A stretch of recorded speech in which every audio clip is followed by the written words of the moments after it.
கற்பூர ஜோதியிலே காட்சி தரும் மாறி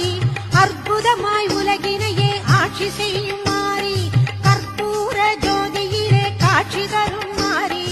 அற்புதமாய் உலகினையே ஆட்சி செய்யும் மாறி கருணை உள்ளம் கொண்டவளே கண்ணான மாறி பொற்காலம் வழங்கிடுவாய் பொன்னாக மாறி வேர்க்காட்டில் வீற்றிருக்கும் வேதவல்லி மாறி